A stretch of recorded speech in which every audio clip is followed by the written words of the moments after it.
Hey guys, this is DFD, aka Dark Frozen Deaths, and this is another Twinkle Star Nights video for once. But I kinda wanted to get this video out right before the event ended, because I've already done it. In fact, I've done it day one, but it took me a while to do this video. But what I'm talking about is this really hard event, actually.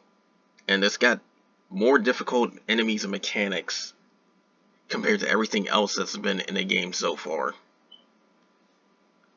And it even has like the highest HP enemy wave too.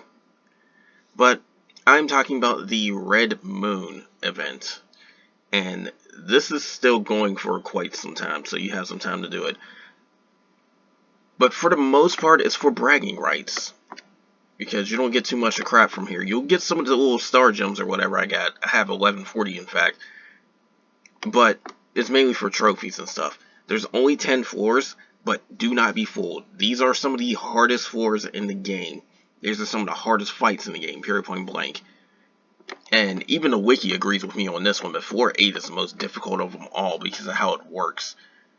But I can say that floor 10 has like some of its own gimmicks. Quite a few other ones are tricky as well. So before we even get into the whole RedMoon thing, I'd like to point out a bunch of characters that you're probably going to want to have on hand, and raise them too if you can. But for starters, I will go into my equipment. If you have unique equipment for characters, that's fine. They do up the efficiency of them, like getting L'Oreals is a pretty good idea. Muhammad's is a good idea too, because it'll give more attack boost for L'Oreal. Muhammad's in her case will sit and knock back enemies a little bit further. You get the general idea from that. But generally what you're going to want to try and aim for is these type of equipments where it has this little thing right here where it says EX and then some Japanese letters for anybody that can't understand the Japanese language anyway. These are very important because this is EX Rise. EX Rise is some of the best stuff you can get for this equipment. I'd say second best is EX, but you do want to aim for enemies. I mean, not enemies. You do want to aim for equipment that have high EX Rise. And even then, there might be some other equipment too. Like this was a special event equipment. It gives some of everything basically. It's giving attack. It's giving critical rate, it's giving EX Rise, it's giving natural EX, because natural EX is what you start with. EX Rise is what you gain from either getting hit or doing hits, or charging. And then I also have the armor version of it as well. You might have some of these as well too. These are given out occasionally. It's aimed towards 3 stats instead of 2 or 4. But you get the general idea for that one. And there's a good EX Rise armor as well for here. I've been going for all that. I do believe this is an EX armor as well. You might want to equip it. Like maybe 1 or 2 of those. It all depends on what you have. But even if you can't get the 3-star versions, try to get the 2-star ones. The 2-star ones are easily farmed from hard mode. But 3 stars, if they do happen to drop, keep them, have them on deck, raise those. Now, this is going to take a while too. Characters, very big on the characters. There's quite a few characters you're going to probably end up using. First off, ones that are good for almost every floor, maybe even every floor, would happen to be these 3 specifically. L'Oreal, because her EX2 will push everybody forward 7 notes when it's maxed out. And our EX1 can lower the cooldown of whoever has the highest attack. CT is basically cooldown.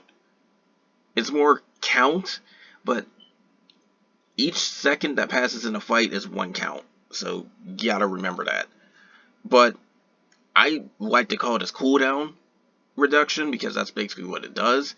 If somebody had like, say, a count of 15, this can reduce about like say almost 20%, so you'll have like maybe a count of 12 or 11 after it's cast, so you get the general idea like that.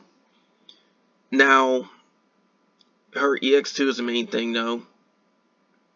Any light characters are getting their attack buff by 200%, but regardless of your element, you're getting pushed forward by 7 notes. That's what makes L'Oreal so good. Use her. You may end up using this girl for every floor but the A floor, because how it works.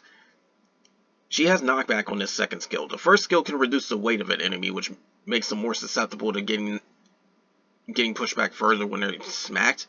But this one literally forces a knockback, the second one. Knockback of 8 notes. And each note, I do believe, is like 1 or 2 CT. So that's something to remember.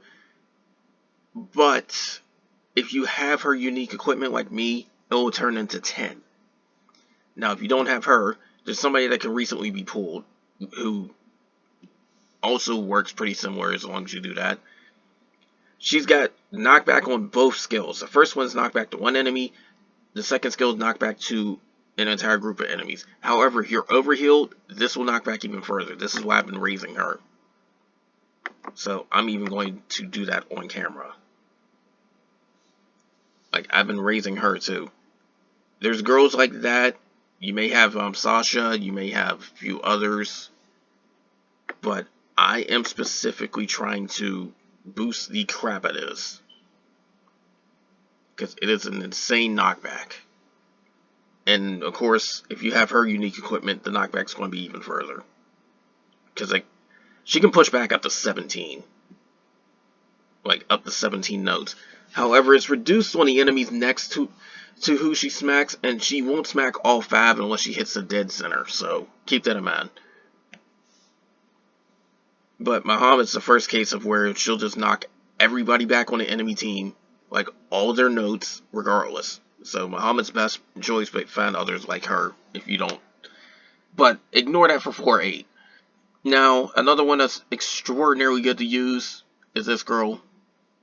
She's another base 2-star like L'Oreal, but you want to try and get her 3-star because this second skill reduces the cooldown to everybody on your team. Period. Like, it reduces the count of everybody on your team by a certain percentage. It's higher if they're light. But if you cast this like 4 or 5 times, you will be so fast on your entire team that you can easily get a crap ton of unisons. Maybe even some rumbles as well. Rumbles actually been buffed and it's pretty good now. But the main thing is that she'll reduce your count. The lowest count you can have is 5 though. So if you notice that it's not working, then all you're doing is really just extending the duration of it. So that's the thing. But she is so good on so many floors. Again, she may not be that good on floor 8, because floor 8 has mechanics where it can remove your buffs, and the cooldown reduction is a buff. So she'll only get like maybe 1 or 2. She's not as useful in floor 8, but can still help you out. Now, other characters to keep your eye on. Healers. Because, again, 4-8. But they might help you on other floors too, just in case you get smacked. In fact, this girl needs you to overheal past full HP, so that's where healers are going to come in. One of the best healers is this girl, because of her first skill. Her first skill will heal based on the number of light characters in the team. But it is a 40% heal, and you get an extra, I think, 8% per light character. And it also increases the weight of all your characters too, so it makes them less susceptible to getting smacked.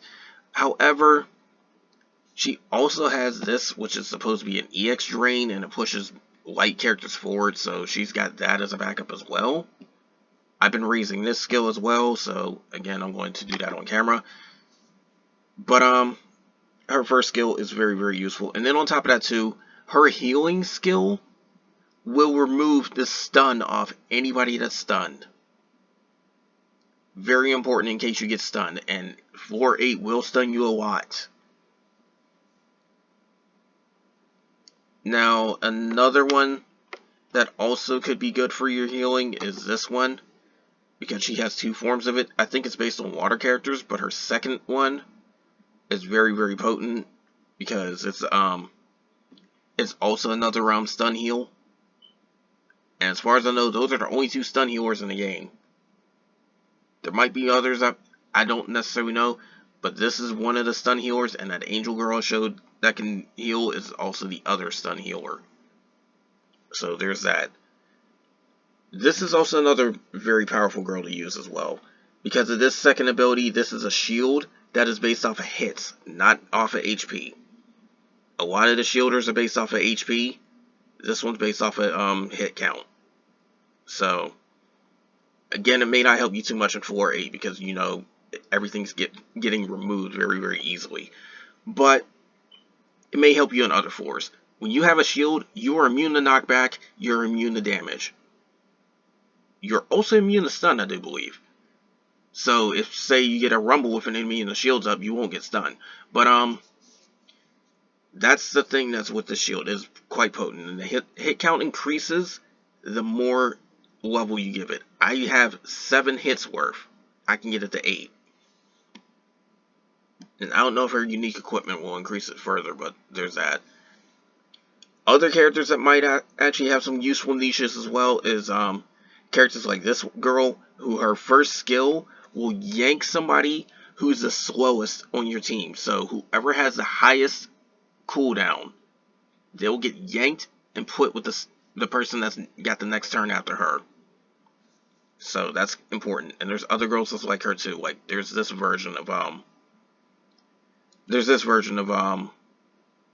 Anna, who can also do it right here. And then she also has that same L'Oreal ability, but it only works for dark characters, so only dark characters will get to push forward on her EX2, so you may end up using that too. Like, she can do both. And then I have another version of Nise Mine, who's this one. I have another version of her who can do the thunder attack buffing and pushing, but also still has its first skill. And that first skill also reduces the cooldown of whoever got it too, so keep that in mind. Now, some other gimmicky stuff too you may end up needing. A girl like this is called pretty much a damage nuker, because of the simple fact that she's super buffing her own attack for the first skill and reduces her cooldown by a lot. However, the second skill, as you can see, has an insane multiplier. It is a 4-digit multiplier. It can easily hit damage caps in this tower because there are damage caps. But it will help you out with some very early damage if need be. And I keep mentioning 4-8 for a reason. There's another reason why. This girl is a multi-hitter. She will multi-hit that shield. You do want to use her second one if you can, but it's an EX of a 300. But this first one, multi-hit. Multi-hit, multi-hit, multi-hit. That's all you can say. And it is very good to have multi-hitters for that. She's not the only multi-hitter as well. I also have this girl as a multi-hitter for her first skill. And then I also have this girl as a multi-hitter for her first skill. And her second skill can also multi-hit too, but it's also cheaper than the other one. I need a lot more materials, that's why I'm not really raising these too much.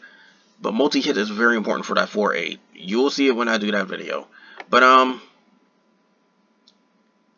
then I mentioned Sasha too. She's got that knockback right here on the second skill. I've already maxed it out. But it decreases based on how far out the enemies are. So you hit the middle one, they'll get knocked back 12 notes, but the ones on the far left and the far right will probably only go back by 10. So that's kind of how that type of stuff works.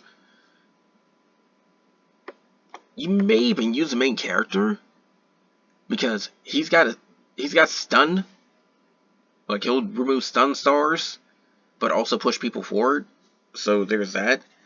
He's not the only one that can do it. Like, I haven't mentioned her because she has a little bit less use in this, but she's still pretty strong. Venus, she's got a push forward on her first skill that also buffs her own attack. Her second skill is going to do some knockbacking. I mean, her second skill is going to do some stun hitting. And if it's also affected by HP remaining as well, where she'll also affect her cooldown, I do believe. But the main thing is just the stun knockdown. She's taking out, I do believe, 6 stars off an enemy. off their stun gauge, because you may need stun on some floors.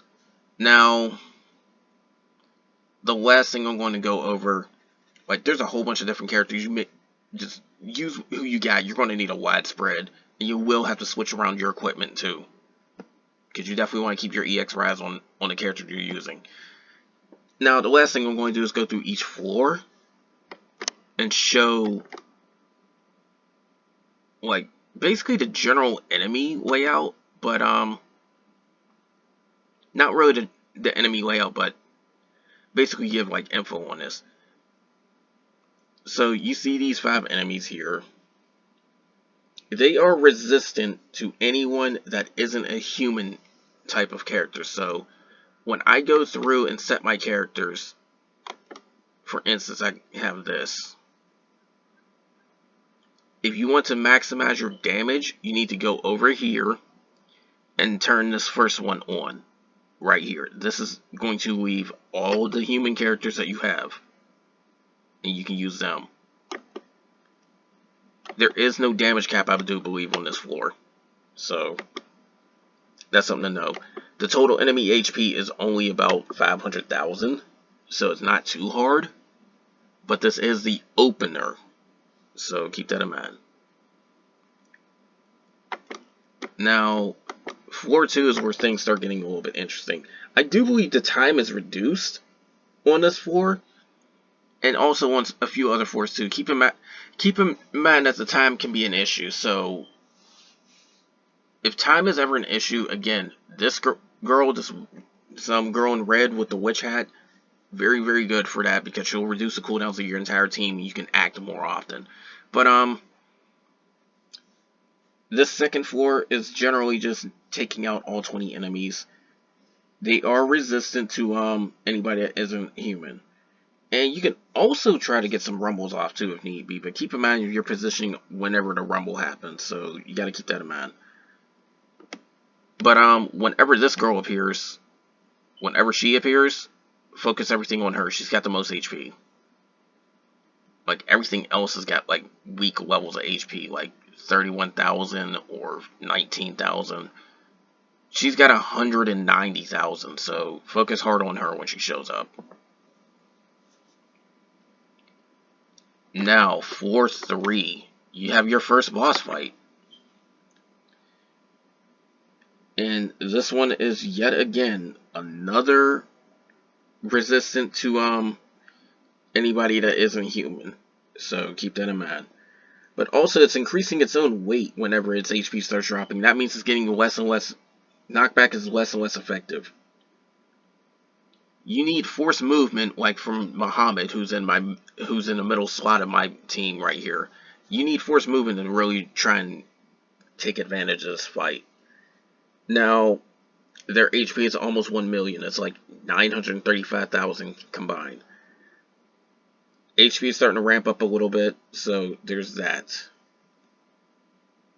And this is the last time you can have freely like send out a crap ton of damage, so remember that. Now then, floor 4 is where you start getting some interesting little mechanics.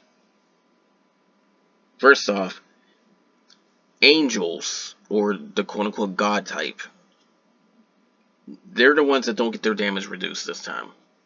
So when you go through and set your party, if you want to try and get your damage as quickly as possible to the cap, you need to do the second one right here in the middle. So there's that. But this is the first time you will have a damage cap on your hits, and it's 200,000. So that means anybody that does the multi-hit, like I mentioned, they can get off like 4 or 5 hits, 200,000 each. If you have an AoE like Muhammad in the middle, each enemy hit is like 200,000 total. So you can get off, like, you can still get millions of damage in if you really do it right. It's also the same case for like rumbles. You'll see like 200,000 times the enemy's hit. For unisons, the finisher hit does that too. So that's the thing about the damage cap. You can kind of bypass it, but you need to think around the bush. But enemies will have about 1.3 million HP in this case, so there you go.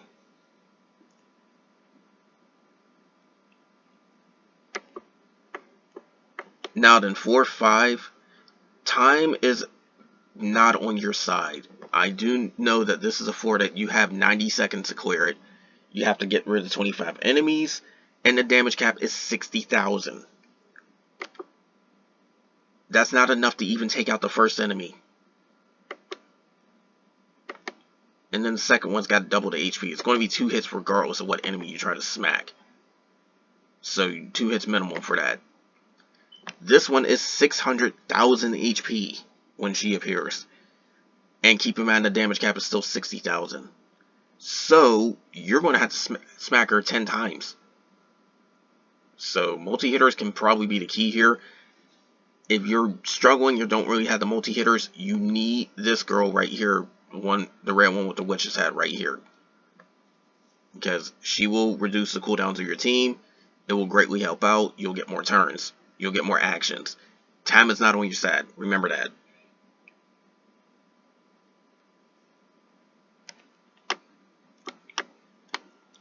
Now then, 4-6.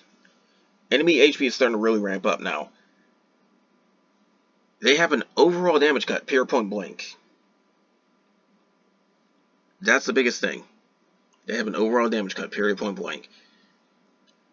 But there is a second gimmick. First off,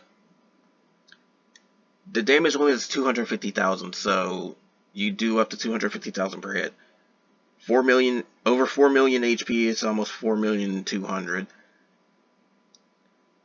When their stun gauge is 6 or less, their weight doubles, so that means they're less likely to get knocked back. But here's the problem.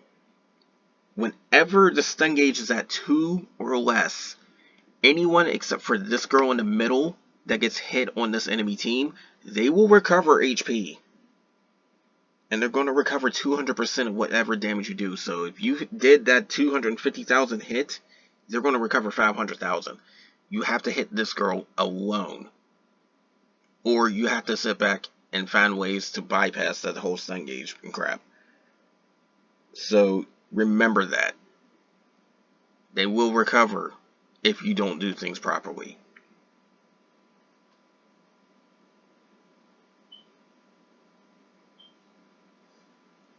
Now, this floor right here, it is the same crap all over again. Only you have to hit this girl this time in order to avoid that whole recovery thing. But their HP is 6 million, like about 6,200,000. So it's basically 1.5 times the HP compared to the previous floor. But both floors are generally the same gimmick. Like same damage cap, same everything. It's basically the same gimmick.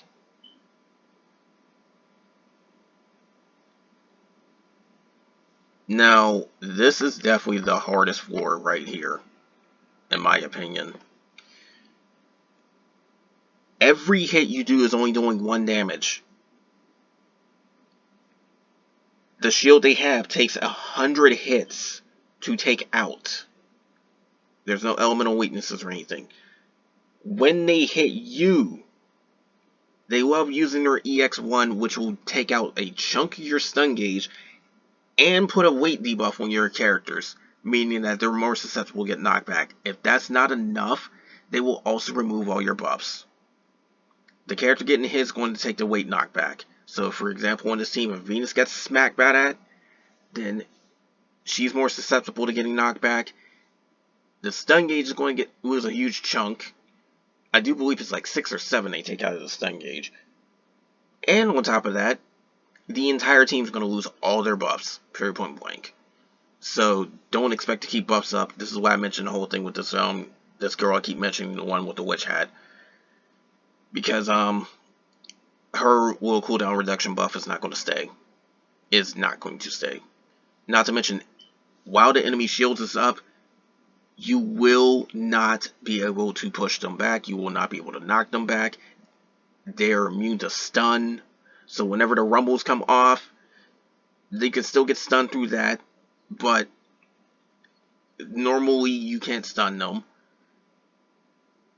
You can reflect damage back at them through the shield and all that type of stuff, from what I've heard, but I don't necessarily know how it works.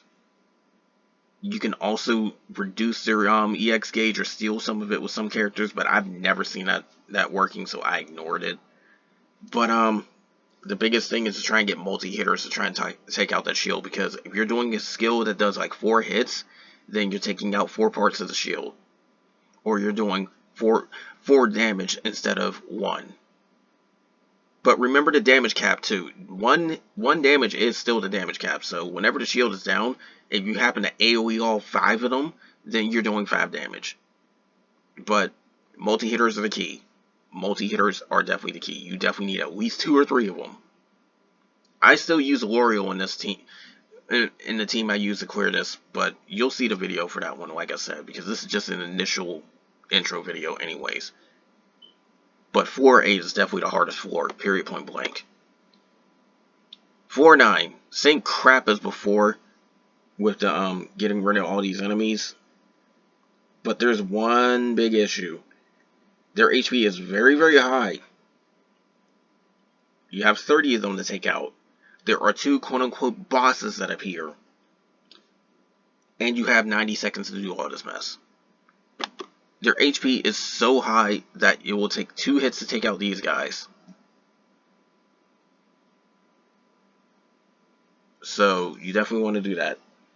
There's also a damage cut, regardless of who you're using. So you're dealing half damage.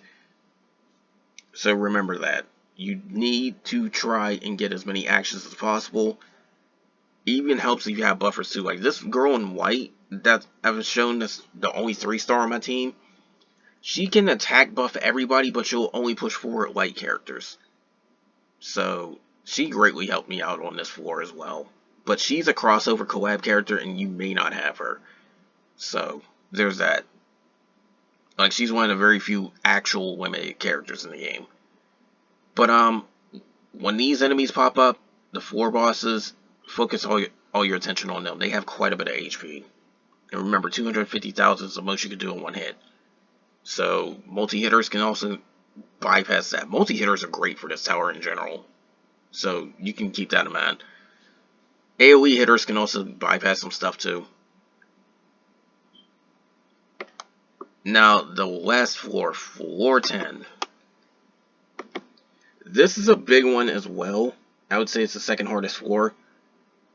Main thing is the fact that, for starters, you can actually seal enemies. So that means you can prevent them from using their EX. But the biggest thing is that there's a damage cut of 65% this time around, not 50%. So you're dealing less than half the damage you would normally do. And on top of that, the damage cap is 300,000. Their own weight will constantly increase by a crap ton as their HP drops. Their actions are sped up a little bit as their HP drops. If the stun gauge is below 5, you cannot knock them back no matter what. Even Muhammad's skill will not knock them back. So keep in mind about the stun gauge as well. So if there's an enemy you really want to push back, make sure their stun gauge isn't at 5 or less. But the biggest thing, this has the most HP out of any fight in the game. 13,600,000 HP that you have to take out. These guys do not mess around. There's 4 of this dragon, and then that dragon can also put up a shield too, that you need 10 hits to deal with if it gets a turn. Venus, if you ask me, on the other hand, is more threatening because she has the same skills that you would have against her, only a lot more deadly. She will push enemies forward with the first skill, buff her attack power and all that. The second skill will knock out your stun gauge. She's a dangerous one to let some turns go off because she can really slow you down, or even speed up the enemy team, and you don't want that. But again, 300,000 HP, 13,600,000 HP. I mean, and 300,000 is your damage cap. And the biggest thing is the fact that you cannot knock them back no matter what if the stun gauge is below 5. So that's where something like I mentioned, Venus knocking out stun stars could actually help you out. But the only real thing you get from this is pretty much bragging rights stuff. I've already cleared everything. You can get some materials, but these trophies are the biggest thing you'll really get from all this mess.